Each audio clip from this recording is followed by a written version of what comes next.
काय होतंय मी सध्या भोगतोय की कुठल्या अतिरेकामुळे काय होऊ शकतं. म्हणजे सध्या बघतो काय झालं, तासन तास मोबाईलवर बोलायचं. मग तो श्रीमंत असला पाहिजे ना मोबाईल. श्रीमंती वजनाचं लक्षण आहे ना. मग ते मोबाईलचं वजन तासन तास मोबाईलवर बोलता बोलता त्या अतिरेकाने शेवट हाताची लिगामेंट तुटली. अंगठ्याची तो सततच राहील ना, असंच बोलणार ना. लिगामेंट तुटल्यावर डॉक्टरांनी सांगितलं अतिरेक झालाय. कारण मी नक्कीच तुमच्यावर अतिरेक करून तुम्हाला कुठेही तोडणार नाही, अजिबात नाही. माझा विषय म्हणजे प्रगल्भ मोठा माईंडभट्टा माझा आवडता विषय. श्रुतीच तर त्यातल्या त्यात श्रुती म्हटली की माझा आत्मा. मी स्मृती कधीही सांगत नाही. सांगितलेली गोष्ट कधीही चांगली नाही, ती जगली पाहिजे. मगापासून आम्ही मदंबेच्या धवळेबद्दल आहे. मदंबेचं धवळ मला असं वाटतं मदंबेने जर धवळं लिहिलं असतं ना तर इतकं अचूक लिहिलं गेलं नसतं. आणि म्हणून मदंबेने धवळं लिहिलं ना. श्री गोविंद प्रभू बाबांना विचारलं जीजी काय गाऊ. ते म्हणे गा काहीतरी बघ तुला काय गाता येत. जीजी कृष्ण रुक्मिणी गाऊ. ठीक आहे गा. आणि ती अपसूक जे मधनं बाहेर आलं ना त्यामुळे त्याची रसाळ. परंतु मदंबेने टेबल खुर्ची घेऊन पेन घेऊन अगदी ठरवून जर शब्द लिहिली असती, शब्द याहीपेक्षा उच्च दर्जाची आली असती हो, परंतु ती जिवंत नसती. मेलेली शब्द वाचण्यात आणि ऐकण्यात फारसा काही आनंद नसतो. शब्द जिवंत असली पाहिजे. ती शब्द काळजाचा ठाव घेतात. आणि म्हणून मी स्मृती कधीही सांगत नाही, कधीच. मी श्रुती जगतो आणि जगत असताना मला जो मी आनंद भोगतो त्या माझ्या आनंदामध्ये मी सर्वांना घेऊन चालत असतो. त्यातल्या त्यात माईंभट्ट मी वेगळा. प्रत्येक गोष्ट मी कृष्णकथा सांगतो. भागवत आमचा असं झालंय, माझे गुरु आहेत त्यांची चिंता घ्या, मी इथे येऊन प्रवचन करावं असं अजिबातच नाही. तो आता कसं असतं मग पोरगा मोठं झालं का बापाला त्याचा इमानच तो उगीच गावच्या चावडीवर येऊन सांगतो पोरगा डॉक्टर झाला म्हणून. तसला त्यांचा प्रकार आहे. त्यांना माहिती पोरगं मोठं व्हायला लागलेले त्याच्यावर मग ते उगीच चाललंय आमचं हे सगळी दुकानदारी. पण भागवत कथा करणे हा माझा स्वभाव. भागवत कथा मला आवडते. मी भागवत कथा जगतो. त्यातला कृष्ण जगतो, अर्जुन जगतो. कधीतरी द्रौपदी होऊन जातो. द्रौपदी मला संवत्सरवाल्याने केलंच होतं आणि त्याच्यावर द्रौपदी झाल्यानंतर काय आनंद आहे ते द्रौपदी जगतो. तर भागवत कथा माझा छंद आहे. परंतु त्या अगोदर मला असं वाटतं की माझी स्मृती ही आवड आहे. महानुभावांचं श्रुतीस्थाय महानुभावांच्या दृष्टीने अत्यंत आदराचं स्थान आहे. त्यातलं एक एक पात्र वेगळं काढलं की मग कळतं त्या पात्रामधला जिवंतपणा. फक्त माईंभट्टावर झालेला अन्याय मात्र मला लीळाचरित्रापासून पटत नाही की माईंभट्टावर का अन्याय केला जातो. माईंभट्टाबद्दलची ती उद्गारच पटत नाही की हा माईंभट्ट म्हणजे पराजित झाला स्वामींपुढे. एक तर त्याला अहंकारी म्हटलेलंच म्हटलं नाही की तो फक्त अहंकारी होता आणि तो अगदी स्वामींना कायापणित केला. माईंभट्टाबद्दलच्या अनेक शंका आहेत. माझे दुसरे गुरुवारी इथे जाय काय आमचे मकरदुकड्याचे बाबा आहे. माझ्या कुलाचे आहे. मी माझ्या कुलाबद्दल मला नितांत अभिमान आहे, वादच. आणि त्यातल्या त्यात कुलाचार्यांनी जे वैभव आमच्या कुळाला प्राप्त करून दिलं त्याबद्दल सार्थ अभिमान असला पाहिजे. त्याचं क्रेडिट सुद्धा अर्ध मीच घेत असतो. अध्यक्ष ती आहे परंतु कार्यकारी अध्यक्ष मी आहोत बस. तर मग ती आहे ज्यांनी मला खऱ्या अर्थानं वसंतापासून घडवण्याचा प्रयत्न केला की तू विजयराज होय बस झालं वर्ष. आता ते आमचे कनशीचे बाबाही इथे आहेत, कवीश्वर कुलाचार्य बाबाही तिथे आहेत. माईंभट्टाबद्दलचा अन्याय मला कधीच मान्य झाला. त्यांना अहंकारी म्हटलेलं तेव्हाही पटलं नव्हतं, आजही पटत नाही. माईंभट्ट सर्वज्ञानपुऱ्या येऊन पराभूत झाले. सर्वज्ञांनी विचारलं अत्यंतिक संस्कृती छेदू होय असा काही उपाव झाला. आणि आम्ही कुशाल म्हणतो माईंभट्ट पराभूत झाले आणि खाली मानेने बसले. अजिबात नाही. माईंभट्टाच्या विजयाची सुरुवात इथनं झाली. इथनं सुरुवात केली. माईंभट्टाची विजयी यात्रा इथून सुरुवात होते खऱ्या अर्थानं. इथं विजय मिळवता, इथं पराभूत करतात सर्वज्ञ. स्वतःच्या युक्तिवादाने सर्वज्ञांना पराभूत करतात.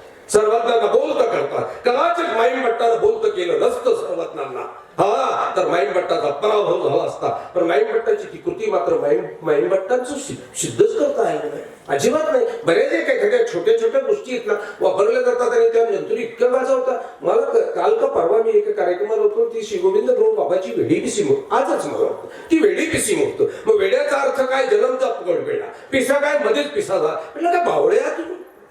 श्री गोविंद प्रभू बाबांबद्दल म्हणा तो मध्ये वेडा पिसा झाला ना अगोदर बावडा होता.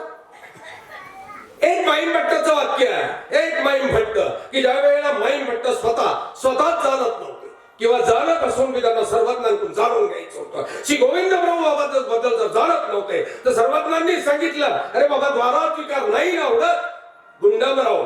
श्री गोविंद प्रभू बाबा, जर श्री गोविंद प्रभू बाबा ईश्वर आहे हे माहिती असल्याशिवाय माईमभट्ट प्रतिकार कसं काय करू शकतात? ती वेडी पिसी मूर्त कसं काय प्रतिकार करू शकतात? माहिती होत. माईमभट्टाचा तो एकच शब्द उचलला आणि म्हणतो अख्ख्या गोविंद प्रभू चरित्रावर लादला. श्री प्रभू बाबांची वेडी पिसी मूर्त, वेडी पिसी मूर्त. अरे जिथे ज्यांचा अवतार होणं सुद्धा कानड देशाच्या ब्राह्मणाला कळतं, तिथे तो कानड देशाचा ब्राह्मण इथे शोधत येतो, तो वेडा पिसा आम्ही कसं काय म्हणायचा बावळेपणाने? पहिले तर आम्ही वेडे आहोत. वेडेच माणसं सगळ्यांना वेळ शाळांना वेडं म्हणत असतात. बघा तुम्ही एखादा वेडा चालला का रस्त्याने, तो इतरांना वेडं म्हणत असतो. खऱ्या अर्थानं आम्ही वेडे. माईमभट्टावर झालेला अन्याय सुद्धा मला पटत नाही, कधीच पटत नाही. आणि म्हणून मी कधीही माईमभट्टांना पराभूत मानलेलं नाही. विषय खूप मोठा. मला असं वाटतं माईमभट्ट, मी माझ्या दृष्टिकोनातून माईमभट्टाचं मला जेवढं चिंतन मी करून ठेवलंय त्या दृष्टिकोनातून थोडासा लांबलचक विषय आहे, वेळ पुरणार नाही. महाराष्ट्राचे 2 कवी इथं उपलब्ध आहेत. ते कवी मनाची माणसं, आम्ही रांगड्या मनाची माणसं. आम्ही अर्ध्या भाषणात 10 शिव्या दिल्याशिवाय राहणारच नाही.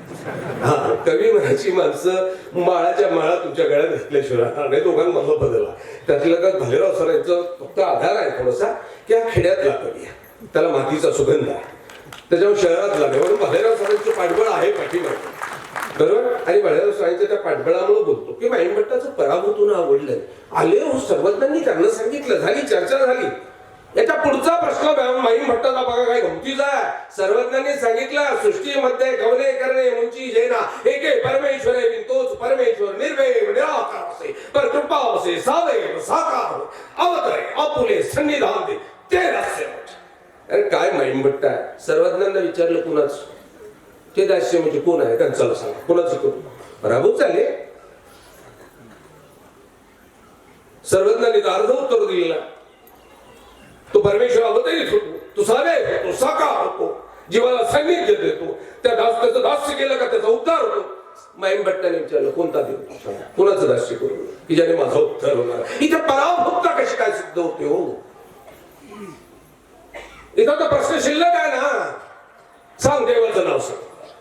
सर्वज्ञांनी सांगितलं श्रीकृष्ण चक्रवर्तीचं. एका मिनिटात उठून लावलं, जे जे गेलं ते. अरे नाही रे वास, श्रीकृष्ण चक्रवर्तींवर माईमभट्टाचा अतोनात आणि अफाट प्रेम, अफाट श्रद्धा आहे. ज्या माईमभट्टाची भगवद्गीता जशी पाठ होती ना, ती ऐकण्याकरता माझा देव श्री चक्र सुद्धा उत्सुक झाला होता की जर माईमभट्टाने गीता वाखाणली तर आम्ही उत्तरापर्यंत जाण्याची प्रवृत्ती सुद्धा बघू, आम्ही इथेच थांबून घेऊ. त्या माईमभट्टाचं प्रेम कृष्णावर किती होतं. तो माईमभट्ट असं कसं काय बोलू शकतात की त्या अवताराला गेलेल्या आहेत, ते निजामाला भेटून गेलेल्या आहेत. श्री दत्तात्रय महाराजांबद्दल सांगितलं तर ते म्हणतात दत्तात्रय प्रभूचं अमोघ दर्शन, बरोबर. श्री चक्रपाणी महाराजांचं सांगतात तर ते म्हणतात कामाख्या निमित्त पुरतेजी केली. गोविंद प्रभू बाबांचं सांगितलं तर ते फटाफट उत्तर देत असताना सर्वज्ञावर विजय मिळण्याचा प्रयत्न करत होते आणि एका क्षणाला सर्वज्ञावर माईमभट्टाला विजय मिळाला. श्री गोविंद प्रभू बाबांचं प्रकरण सांगितलं, जिजे ती वेडी पिसी पुढं बोल. हा, आमच्या मराठीच्या सूत्रपाठामध्ये कुठेही प्रश्नचिन्ह, उद्गारवाचक चिन्ह, बरोबर, कोमा असा नसल्यामुळे आम्हाला ती वाक्य सरळ वाटताय. तिथं जर मराठीत त्याला प्रश्नचिन्ह टाकावं लागेल ना. बोला, पुढे बोला. शेवट मी असं बोलायला नको आहे, पण माघार घेतलेल्या सर्वज्ञांनी शेवट 4 वेळेला माईमभट्टाला खेळवलं. 4 अवतारांची नावं दिली. ते पहिल्या वेळेला सुद्धा देता येऊ शकत होतं. इथे मांडीवर हात ठेव.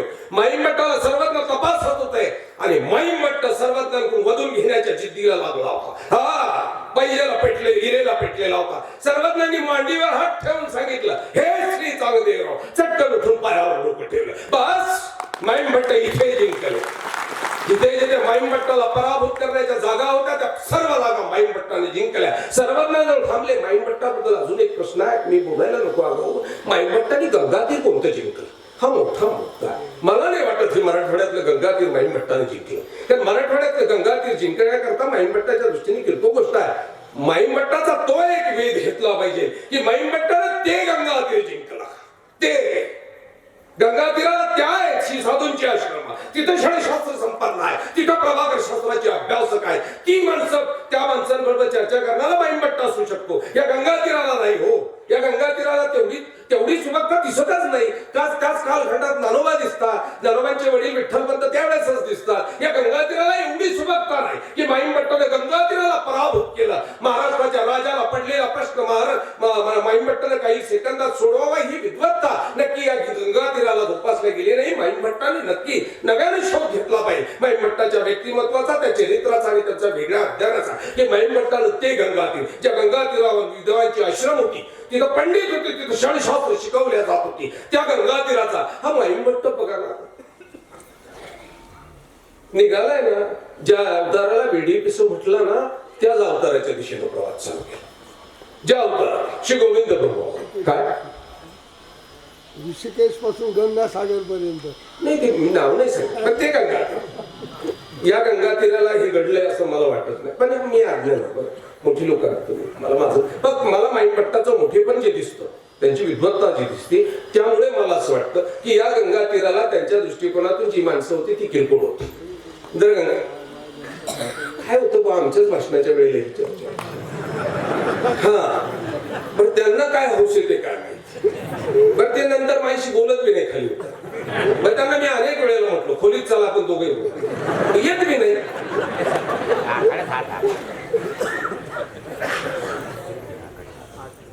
बोलून घेऊ त्यांना थोडा 10 मिनिट बोलावं मी, म्हणजे मजल देण्यासारखं काही नाही, जे आहे ते देऊ टाकणार मी, वेळच आहे देण्याची. पण माईमभट्टाने ज्या अवताराला वेडी पिसी मूर्ती म्हटली ना त्याच अवताराच्या दिशेने साधन चरितार्थ करण्याकरता जर निघाले असतील तर इथे सुद्धा माईमभट्टाचं बघा तुम्ही काय गंमत आहे. हा तिथे निघालेले आहे. सर्वज्ञांजवळ राहणं सोपं होतं. माईमभट्टाच्या दृष्टिकोनातून सोपं होतं सर्वज्ञांजवळ. हा त्यांना रिद्धिपूरला जाण्यात महत्वाचं होतं. श्री गोविंद प्रभू बाबांच्या दिशेने झालं होतं. ज्याला अहंकारी म्हटलं ना तिथं माईमभट्ट पराकोटीचा नम्र सुद्धा आम्हाला दिसतो की रिद्धिपूरची वेस हे वाढली नाही. आणि मातंगाला विचारलं माझा देव कुठं भेटेल. त्या मातंगाला दंडवत घालणारा तो माईमभट्ट आम्हाला कुठेच सापडत नाही. त्याला अहंकारी आम्ही कसं म्हणायचं. अरे आम्ही डामरट रे, आम्ही डामरट आणि माईमभट्टाला कसं काही म्हणायचं. ते फार अहंकारी होते. ज्या मातंगाने फक्त देव दाखवला की ते तिथं होते तिकडे गेले एवढं सांगितल्यानंतर सुद्धा माईमभट्ट गुणाची टोकरी खाली ठेवून त्या जाणाऱ्या मातंगाला जर दंडवत प्रणाम करत असतील आणि सांगत असतील हो मातंगा मला तू माझा देव दाखवला, माझ्या देवाची जागा दाखवली कुठे आहे. एवढा पराकुटीचा माईमभट्ट त्याला अहंकारी म्हणतात कसं.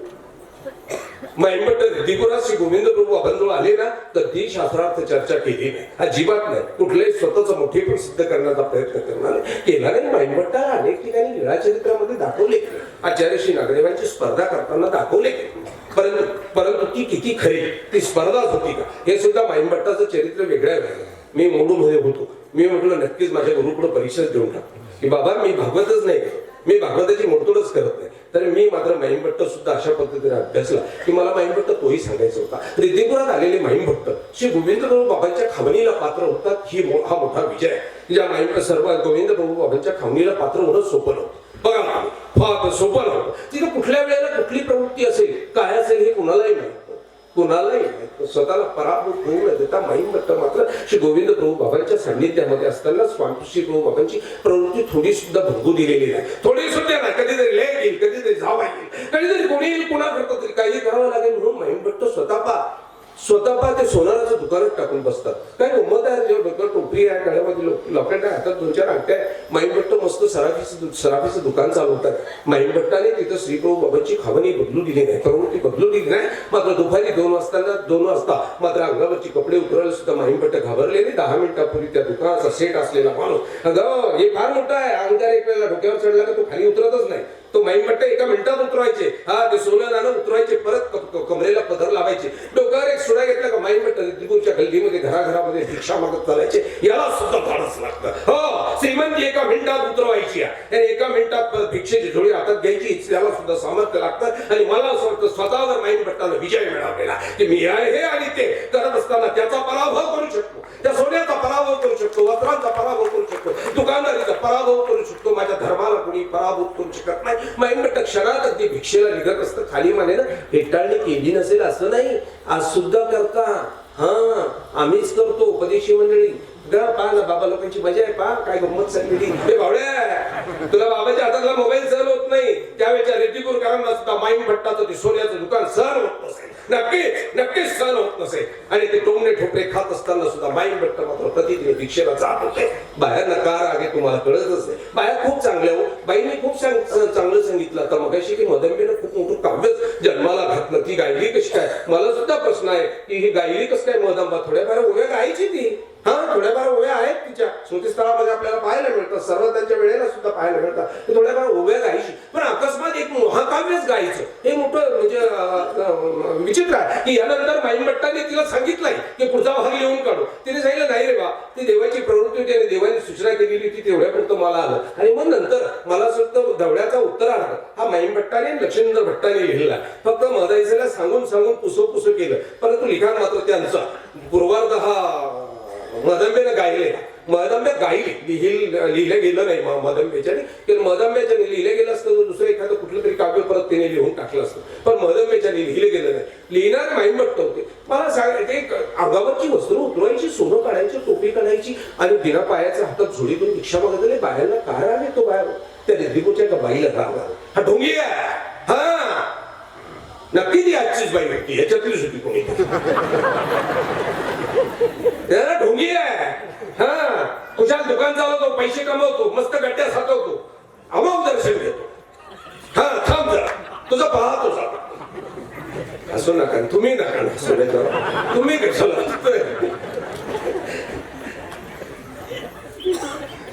तुझी हौसच करते. हा कुरड्यांचे दिवस झाले. तो कुरड्याला पिळलेला तो चोथा तो गव्हाची ती कोंडा साठवून ठेवला. 2-3 दिवस साठवला. येऊ दे तुझी गंमतच पाहते. माईंभट्टाने मात्र गेले, भिक्षा मागितली आणि त्या बाईने रागाने आणून त्याच्या झोळीत टाकले.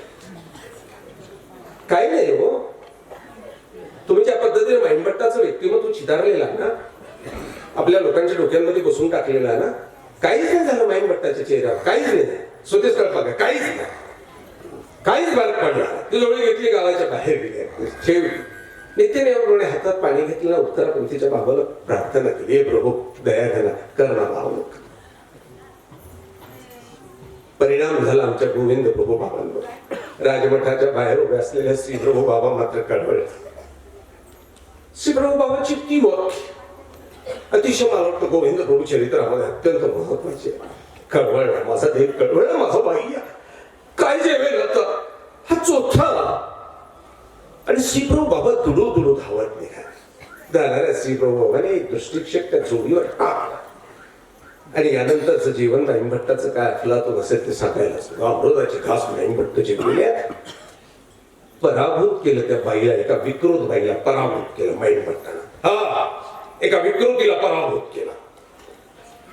नाही करता आलो होतो तो काय घोडाचोडीच्या शिष्याला पराभूत नाही करता आलं त्या बाईला. त्या भावड्याकडे गाव जाळून टाकलं. आमच्या माईंभट्टाला शब्द न बोलता तिच्या भावना जाळून केल्या, नतमस्तक केलं. यानंतर कुठेही परत अशी कुठलीही बाई माईंभट्टाच्या झोळीमध्ये चुकीचं वाढताना दिसली नाही. जे घोडाचोडीच्या शिष्याला जमलं नाही, आमच्या माईंभट्टानं मग अबोलपणे ती गोष्ट केली. अवघा रिद्धिपूर बदलून टाकलं, अवघा रिद्धिपूर बदलून टाकलं. त्यानंतर एकही घटना नाही की माईंभट्टाची कोणी हेळसांड केली म्हणून, एकही घटना. लग्नाचा प्रसंग मांडला. मला मस्त वाटलं तो रुक्मिणेश्वराचा लग्नाचा प्रसंग काय देखणार. ती मुलगी मला डोळ्यासमोर दिसते. माईंभट्टाने जिने लग्न लावायचा आग्रह केला ती परमावल्यावर खरंच त्या पोरीला भेटायचं एक वेळेला जाऊ. रिद्धिपुरात गेल्यानंतर खरंच भेटा. तुम्ही रिद्धिपुरात गेल्यानंतर विनायकाने काहीतरी भलतीकडेच भेटायचा प्रयत्न करा. कधीतरी इथून ठरवून जा. ते श्री प्रभू बाबांनी जिने वळलं आयुष्यभर त्यांच्या नावाचं कुंकू लावून ती थांबली ना, त्या पोरीला भेटाय करता तुम्ही उद्या चिंतनी संपलीकडे तिथं जा, तिला शोधा. रिद्धिपुरामध्ये बघा 10-12 वर्षाची पोरगी, जिला काही कळतच नाही आणि श्री प्रभू बाबाची खेळ नटलेला आहे. बाबा लग्न करायचं आहे, विवाह करायचा आहे. तो विवाह समारंभ उभा राहिला. मी अनेक वेळेला भगवत कथेत सांगितलं की रुक्मिणीचा आणि श्रीकृष्णाचा तो विवाह समारंभ आम्ही पाहिला नसेल, परंतु श्री गोविंद प्रभू बाबांचा मात्र श्री प्रभू चरित्र वाचत असताना जो अनुभव येतो, जो आनंद येतो त्या विवाहाच्या, त्या पुऱ्या मांड्या, त्यावेळच्या त्या ओव्या, अरे काय गंमत असेल. आणि शेवट लग्न लागल्यानंतर जे गाणं म्हणायचं आहे ना, ते गाणं मदंबेने म्हटलं. तो विवाह समारंभ पार पडला. अगदी आमंत्रण दिली होती लोकांना, पूर्णाच्या पोळ्या केल्या होती. त्या लग्नाला पूर्णाच्या पोळ्या केल्या. आली ही पोरगी. संध्याकाळी श्रीप्रभू बाबांची खेळ क्रीडा संपली. तिकडे मात्र अबाईसांनी विचारलं श्रीप्रभू बाबांना, बाबा वेळे की सोची. बाबांनी मात्र सांगितलं आम्ही वेळे केली. महाराजांनी विचारलेला देखना प्रश्न अबाईसांना विचारले. अबाईसा सुद्धा दुर्लक्षित का झाली काय माहिती. मदंबेला एका धोड्यानं न्याय दिला. अबाईसाला मात्र न्याय दिला जात नाही. हा, अबाईसाला न्याय दिला पाहिजे. कारण महदंबेला सुद्धा एका जागेवर थांबवलं होतं श्रीप्रभू बाबांनी. महदंबेला सुद्धा महदंबेची चूक सुद्धा श्रीप्रभू बाबांनी अबाईसावरनं महदंबेला रागवून. ही अबाईसा मात्र आपल्या वैचारिक या विचारवंतांच्या याच्यातनं का सुटून जाते कळत नाही. अबाईसा श्रीप्रभू बाबांची प्रवृत्ती त्या लीळा चरित्रामध्ये बाबा पाहायला मिळते. बाईसा सर्वज्ञ म्हणतात आता थांबा, आता बाईसाचा देव होईल, आता बाईसांचा देव झालं पाहिजे. आणि बाईसा सुद्धा सांगा बाबा पुरे की जोची थांबा. सर्वज्ञाच्या लीळा चरित्रामध्ये बाईसा दिसतात, पण याच बाईसा किंवा कोणी श्रीप्रभू चरित्रामध्ये श्रीप्रभू बाबांना थांबवताना दिसत नाही. कारण श्रीप्रभू बाबांच्या समोरचं ताट उचलून घेण्याची ताकद आहे कोणाची नाही, हिंमत कोणाची नाही. श्रीप्रभू बाबांना थांबा म्हणायची सुद्धा हिंमत नव्हती, पण अबाईसा मात्र सहजपणे जाऊन ते ताट उचलून घ्यायचे आणि मस्त एक शिवी खायच्या. श्रीप्रभू बाबांची मस्त शिवी आहे, तुम्हाला लोकांना माहिती आहे. शिव्या मी देणार नाही, त्या शिव्या देण्याची जास्त प्रॅक्टिस व्हायला लागल्यामुळे शिव्या देणार नाही. पण श्रीप्रभू बाबा मस्त खांड म्हणायचे, तिला खांड सडलेलं होतं ती उचलून न्यायची. जी अबाईसा सुद्धा दुर्लक्षित राहून गेली. माईमट्टाचं हे चरित्र सुद्धा दुर्लक्षित राहिलं. लग्न झालं, अबाईसाने विचारलं प्रभू आता व्याळी करायची.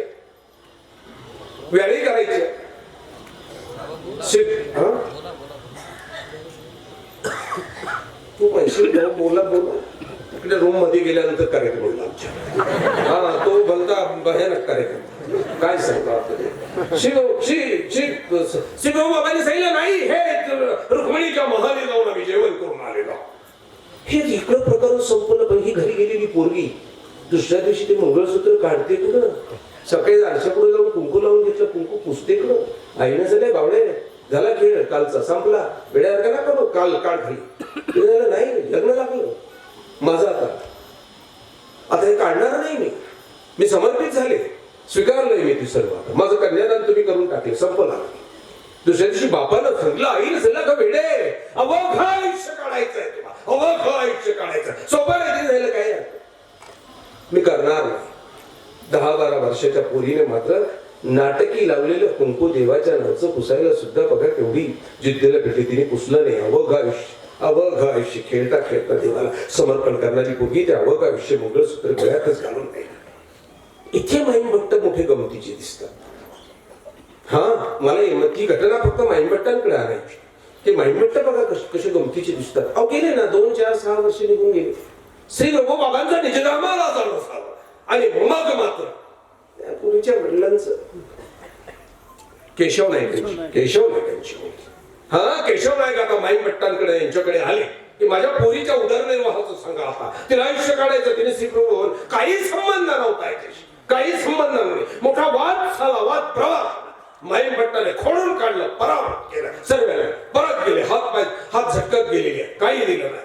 परंतु माईमभट्टातला माणूस मग दिसला. पराभूत झाल्यानंतर सुद्धा माईमभट्ट परत गेले. ईश्वरनं इकडे सांगितलं नाही हो, न्याय म्हणून ती गोष्ट सत्य आहे. पण तिच्या समर्पणापुढे आम्ही नतमस्तक आहोत. न्याय म्हणून ती गोष्ट खरी आहे. तिच्या समर्पणापुढे आम्ही नतमस्तक आहोत. आणि आचार्याने माईमभट्टांनी त्या मुलीच्या आयुष्याची चोळी लुगडीची व्यवस्था केली. बघा आयुष्यभराच्या चोळी लुगडीची व्यवस्था केली. हे का माणूस किती जागा आहे. कस काय अहंकारी असू शकतो हा माणूस. ज्याने जिंकलाय, अवघा गाव जमा झालं, सर्व रिद्धिपूर हात झटकून गेला, काही संबंध नाही म्हणून, काही नाही, तो खेळ होता म्हणून. आणि तरी माणसातला तो माणूस, माईमभट्टातला माणूस पाहिल्यानंतर वाटतं हे अरे माईमभट्ट केवढा होता, किती पराकोटीचा नम्र होता, कुठल्या शब्दांनी त्याच्याकडे जायला पाहिजे. याच माईमभट्टाचा एक व्यवहार पाहायला मिळतो. व्यवहार कसा करावा. रिद्धिपुरातला माईमभट्ट मी अगळपगळ सांगणार आहे, ते जाऊ देणार नाही. मला पराभूत झालेला माईमभट्ट आवडतच नाही. शेवटच्या त्या रिद्धिपुरात ही सर्व रिद्धिपूर वासी लोक म्हणायला लागली, हे 2-4 टाळके आलेत ना, मराठी भाषेत सांगतो, हे 2-4 टाळके आले ना, तिथून पुढे आमचा देव बिघडला, श्रीप्रभू बाबा बिघडले. अन्यथा हे असे नव्हते. आणि म्हणून ती हेळसांड करायला लागली. एक दिवस मात्र आचार्य श्री नागदेवांनी आणि माईमभट्टाने तो बरोबर खेळ केला.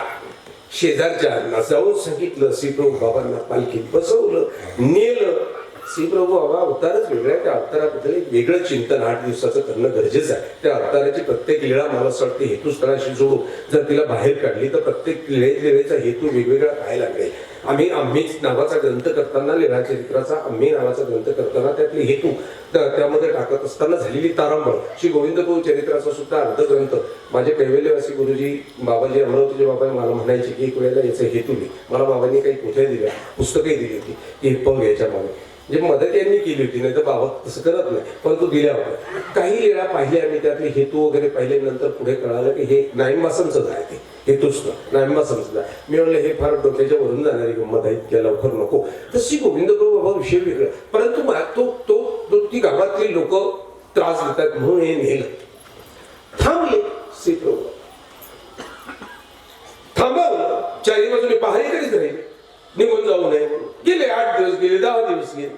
इकडे मात्र सर्व का आजार यायला लागले. इथं आला ना करोना रिद्धिपुराला, सुरू झाली पटकी. सर्व घाबरले आले. मला त्यांनी मोकळ्या सांगायचे नाही, पण हे सर्व रिद्धिपुरातले लोक आता आले आणि आता माई भट्टा चालू. आता हे सर्व बोलायला लागले, माई भेटायला सांगितलं नाही, आम्हाला नाही यायचं. हा, त्या जागेवर तुम्ही आम्ही राहिलो काय केलं असतं. रिद्धिपूरचे लोक पालखी घेऊन आले, बँड घेऊन आले, वाजे घेऊन आले. चला आता बस झालं का. मात्र माईम भट्टा मात्र इथेही बघा का माईम भट्टांचा व्यवहार किती शुद्ध होता आणि जिंकणं किती सोपं होतं. माईम भट्टांचं नाही यायचं, चला आम्हाला नाही यायचं, तिथं आमचं घर नाही दार नाही, तुम्ही लोकांनी आम्हाला त्रास दिला, त्यांनी तो मठ देऊन टाकतो तुम्हाला, तिथे राहा. माईम भट्टा झाला नाही, महानुभाव पंथातला सर्वात विद्वान माणूस.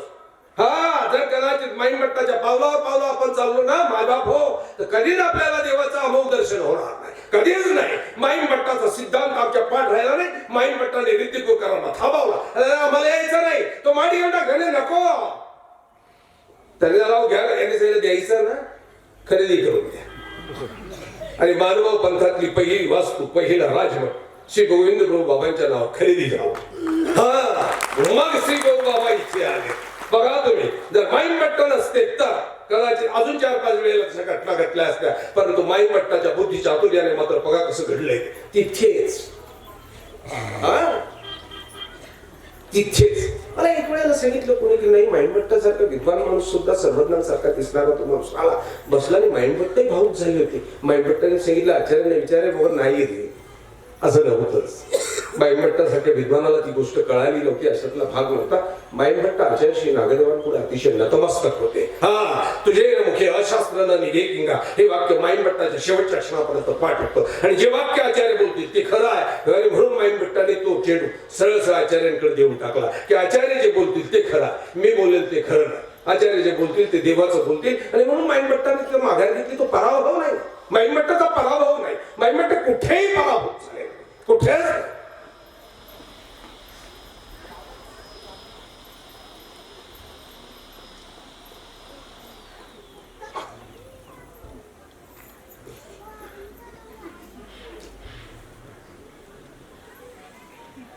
मृत्यूला नतमस्तक केलं. बस मी 5 मिनिटात संपवतो, मला सरांच्या काही काव्य ऐकायच्या. मृत्यूला सुद्धा पराभूत करणारे माईम भट्ट होते. तो तळेगावचा प्रसंग आहे आणि माईम भट्ट तळेगावला कळाला मी थांबणार आहोत. उमाई सासोबत होते. सांगितलं उमे मला परमेश्वरपुराला जायचं. अंथरुणात सुकलेले माईम भट्ट क्षणभर उमाई साहेब बस विचार केलेला नेणार 4-5 किलोमीटर जायचं, पाऊलभर सुद्धा चालता येत नाही, उभं राहता येत नाही, नेहमी कसं. क्षणभर विचार केला, चटकन लक्षात आलं तर कुंभरेला एक सोन्याची पिढायची अंगठी आहे. माईम भट्टाकडे पाहिलं ना, मैया नाही बने तुला नक्की नाही, परमेश्वरपुराला नक्की नाही, नक्की नाही. पळत तो सोनाराकडे गेली. सोनाराचं लय दादा मोड रे बा, लवकर मला पैसे, माझ्या माईला परमेश्वरपुराला जायचं आहे. पैसे घेतले सुवर्णकाराकडे. ती मोलाची आता तो मेना केला. माईम भट्टाला बसवलं आणि मेना रिद्धिपुराच्या दिशेने. असं आहे, मला माहिती होतं आता पुढे काय होतं. मग मी घड्याळाकडे पाहून चाललो, मला माहिती.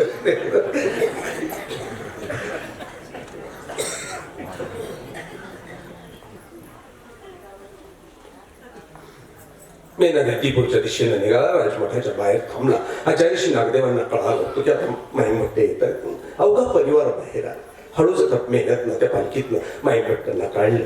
मध्ये अगदी त्या आवारामध्ये नेऊन अंथरून टाकलं आणि माईन भक्तांना तेव्हा झोपवलेले, डोळे लावलेले माईन भक्तांनी. डोळे लावलेले माईन भक्त विचार करतायत. अवघा परिवार माईन भक्तांकडे पाहतोय.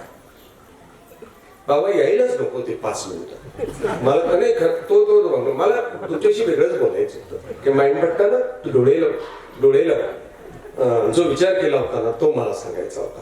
परंतु बाबांचं येणं मला कळालं की तुझी वेळ संपली, आता चूप. हा ते वेगळं कोणी त्यांना माहिती याला चूप करणं म्हणजे भांडण करून घ्या आणि आम्हाला माहिती ते आले का आपण थांबायचं.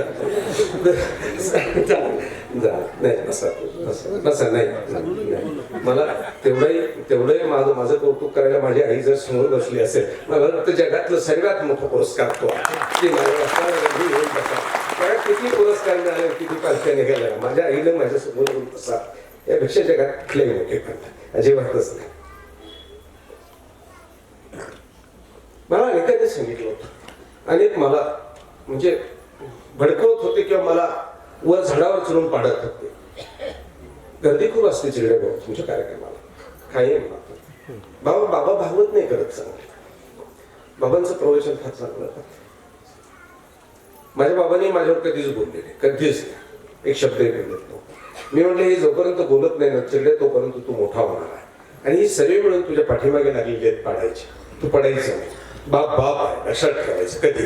बाप हा मी बापापेक्षा मोठा होण्याचा प्रयत्न करणार. तो बाप आहे. त्याने जे दिलंय मला असं वाटतं ते कदाचित मुक्त हाताने कोणालाच दिलं नाही. जे बोलले नाही म्हणून जास्त मिळालं. ते जर बोलले असते तर ठरलेलंच मिळालं.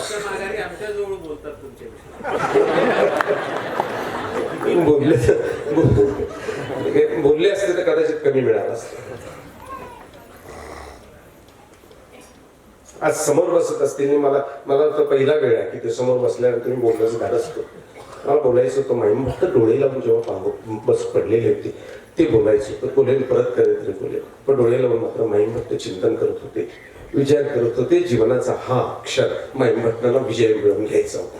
सुरुवातीपासून शेवटपर्यंत सर्वज्ञांना मी हे म्हणायला भाग पाडणारे माईम भट्ट आहे. हो, सर्वात पहिल्यांदा मी म्हणतात मांडीवर हात घेऊन मी म्हणतात हे श्री चावदेव, हे सांगणार पहिलं सर्वज्ञांना माईम भट्टानं केलं. आणि इथे सुद्धा माईम भट्टांना पराभव करून घ्यायचा नव्हता, विजय मिळवून घ्यायचं. किती ते डोळे लागले. हळूच आचार्य श्री नागदेवांचा हात हातात घेतला. खोलवर कापलेला शब्द बाहेर निघाला.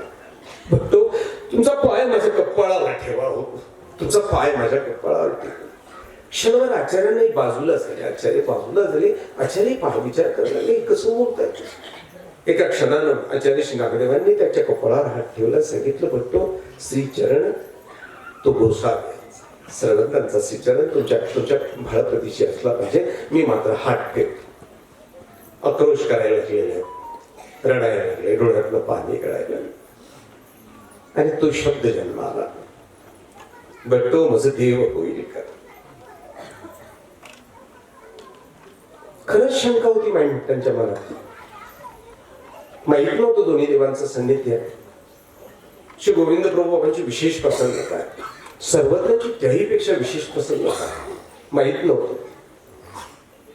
मला देव होईल का प्रश्न माईम भट्टांच्या मुखातनं कसं काय यावं. माईम भट्टाने जर शंका उपस्थित करायची असेल तर तुमचा आमचा काय प्रश्न आहे. आमचं काय. माईम भट्टासारख्या दोन्ही अवताराच्या प्रसन्नतेचा माणूस, सेवादास्याचा माणूस, षडशास्त्र संपन्न माणूस, ज्याची त्यागाची पद्धत बघा कशी आहे. हा झोळीवर विजय मिळवलेला माणूस. हे मोकळच गंमत आहे. झोळीवर विजय मिळवलेला निघालेला पराभूत मागून मागे ठरवला नाही. अरे दीक्षा घ्यायला व्यवस्था करून निघाला नाही, पराभूत केलं संसाराला. दीक्षा घेतली नाही, विचार केलाय लोटा हातात घेऊन मी घरी जाईल. 2-4 महिन्याने वाटणी करायला निघेल. 4 पावल्यावर विचार केला का बरं. 2 महिन्यांनी काय होईल. अजून पुढे गेला का बरं. 8 दिवसांनी काय गेले. आणि दुसऱ्या पावलाला विचार केला मागून येऊन साप चावला तर जाईल. हातातला लोटा फेकला, निघाले. कमरेचं धोतर फाडून ज्या झोळीमध्ये भिक्षा मागितली ना त्या धोतराचा वास त्याला लागला. पहिला वास फळा बाहेर गेला. क्षणभर थांबली. माझ्याकडे होईल का. दुसऱ्या दिवसाची परीक्षाच पाहिली नसती, पराभव स्वीकारणारा माणसाला माईंबट्टा पराभूत होणार नाही, पराभव स्वीकारणार नव्हते. दुसऱ्या दिवसाची वाट पाहिली नसती, माईंबट्टा मागे निघाले असते. पण दुसऱ्या दिवसाची परत परीक्षा पाहिली, भिक्षेला गेले, आले बघा तुम्ही विजयाची ही विजयी यात्रा बघा. आले भिक्षेला, गंगेच्या पात्रात बसलेल्या, घास टाकला, तोंडात पाणी टाकलं, गेले गटकन. दुसरा उचलला, गडबडून खाली आला, तरी माईंबट्टाने थाप मारले. आता गेलाय बघा तुम्ही, एका घासाला विजय मिळवला. पराभूत झालेला माईंबट्टा दिसतोय कुठं? इथे मात्र माईंबट्टा डोळे लावून पडलेले. आणि मग माईंबट्टा विचार कसं काय करू शकतो? तसं मला देव होईल का? शेवटचा विजय प्राप्त करून घ्यायचा होता, आचार्य श्री नागदेवांच्या मुखातून मधून घ्यायचं होतं. कारण आचार्यांना ते वरदान होतं, तुझे न केला शास्त्री आचार्यांच्या मुखातून मधून घ्यायचं होतं. आणि मग जेव्हा आचार्यांनी सांगितलं, अरे तुम्हाला देव कसा होणार नाही हो, तुम्हाला झाला नाही तर कोणाला होणार नाही, कोणाला नाही मलाही होणार नाही. एका क्षणात यात्रा संपली बघा, एका क्षणात माईंबट्टाची यात्रा संपली. माईंबट्टा अफलातून अलौकिक पात्र आहे. माईंबट्टावर वेगळं मला असं वाटतं, मला ज्या दिवशी सांगितलं आमचे रिद्धपूरचे बाबाजी परमपूज्य पट्टाधीश महर्षी गोपीनाथ बाबांनी सांगितलं होतं तुम्हाला माईंबट्टावर बोलायचं. आमचे चिंतनेचे प्रमुख त्यांनी मला सांगितलं, हा मला फोन आला तर तुला माईंबट्टावर बोलायचं आहे. मला आता मगापासून असं चिमटे घेत होते. ते म्हणजे संभाजीनगरवरनं तुला ऐकायला आले. म्हटलं संभाजीनगरला मी ऐकवण्याकरता येतो. 16 मार्च पासून 22 मार्चपर्यंत मी संभाजीनगरला तेव्हा बोलले. आता मात्र मी माझी चिंतने आहे, मी चिंतनेत फक्त तुम्हाला लोकांना दंडवत करायला आलो. या चिंतनेनं मला सर्व वैभव दिले. माहूरला पहिली चिंतने झाली बाबा, तिथं स्मृतीस्थळावर बोललो, जिथे आम्ही मांडे आणि तूप बुडून खाल्लं. तिथनं पुढं मला हे झालं. एकही वर्ष असं नाही की मी चिंतनेत नाही. करोना कालखंडात सुद्धा चिंतनेत होतो. हे माझ्या माऊलीचं देणं आहे. मला काहीच दिलं नाही असं वाटतं. लोक म्हणतात स्तुती करत नाही असं म्हणतात, परंतु मात्र चिंतनेचा स्टेज कधीही रिकाम होऊ दिला नाही. ज्याला चिंतनेच्या स्टेजचा स्पर्श झाला त्याच्या जीवनाचं सोनं झाल्याशिवाय राहत नाही. चिंतनेचं स्टेज नाही, हा परिस्पर्श आहे. आणि बाभळकर बाबांचा सान्निध्य मला असं वाटतं ते वेगळंच आहे, ते वेगळंच आहे. कधीतरी मला असं वाटतं चिंतनेचा एक विशेष कर पुढच्या वर्षी, फक्त बाभळकर बाबा. मी पायगरसडी पासून दाना चाललेला बाबा, डोक्यावर पेटी, 2-4 भाकरी खपा खाणार मी म्हणू शकतो. आम्ही पाहिला आमचा गुरु कसा आमच्या करता राहिलाय म्हणून. आम्हाला उठवताना सुद्धा यायचे. विजयराज उठ नाही म्हटलं, सकाळी येऊन बसलेले बाबा आमचे पाय दाबायचे. त्या पाय दाबाच्या भीतीने आम्ही उठायचो, सकाळी सुटायचो. आणि तेही बाबा पाहिले. चपात्याचे गोळे करून चपात्या कशाला लाटावे शिकवणारे बाबाही पाहिले. ढसा रडणारे बाबाही पाहिले. रडता विनोद करणारे बाबाही पाहिले. बाबा कधी काव्य लिहित नाही, बाबांचं काव्य जन्माला येतं. बाबा कधी कुठला लेख लिहित नाही, ते लेख जन्माला येतो. बोलता चालता येतो. मध्यान्ह जाग येते. बाबांच्या वृक्षालयाला मोबाईल कमी दिसतो, पण मला कागद खूप दिसतात. छोटासा रूम होता, 4-5 कागद असे टांगलेले राहायचे आणि वेगवेगळ्या कागदांवर वरझडीला त्या वेगवेगळ्या कागदांवर वेगवेगळे लिहिलेलं असायचं. जेव्हा जे आठवलं तेव्हा ते कागदावर उतरून ठेवायचे आणि कधी काळी त्याचा उपयोग घ्यायचा. पण त्या बाबांचा स्पर्श आमच्या जीवनाला झाला. चिंतनेच्या स्टेजला आम्हाला जीवन दिलं, परिसरासारखं सोन्याचं रूप दिलं. आज असलेलं वैभव सर्व काही प्रतिष्ठा असेल. चिंतनी आणि बाभळकर बाबा याला जर बाजूला केलं आमच्या जो काही नाही. आणि म्हणून चिंतनेच्या तमाम घटकांकडे नतमस्तक व्हावं, यांना दंडक करावं, यांचं दर्शन घ्यावं आणि नवी ऊर्जा घेऊन इथून वर्षभर कामाला लागावं. आणि म्हणून हा प्रयास इथे येण्याचा तुम्हा लोकांची माफी मागतो. आदरणीय श्रद्धेय सर्व गुरुजन आहे, माझी इथं सर्वांची मी नावं घ्यायला पाहिजे. माझ्याने वेळ जाईल, मग तुम्हाला सर्वांची कान धरून माफी मागतो. तपस्विनींची माफी मागतो, प्रश्निकांची माफी मागतो. या परिवाराने, चिंतनी परिवाराने प्रेमही खूप केलेलं आहे. बाकीच्यांनी तुमच्या प्रेमात तसंच बांधील राहण्याची इच्छा ठेवतो. तुम्ही सर्व आशीर्वाद द्याल, आशीर्वादासाठी जोडी पुढे पसरतो. आपली सर्वांची रजा घेतो. सरांची माफी मागतो की तुमचे 10-5 मिनिटं मी सोडले, परंतु सर तुम्ही आणि मी एकाच व्यक्तीचे फॅन आहोत. बस एकाच व्यक्तीचे फॅन आहोत. कारण तुम्ही माझे घेणं, तुमचं मी घेणं, या दोघांमध्ये फार काही बदल झालेला नाही. सरांना वंदन करतो.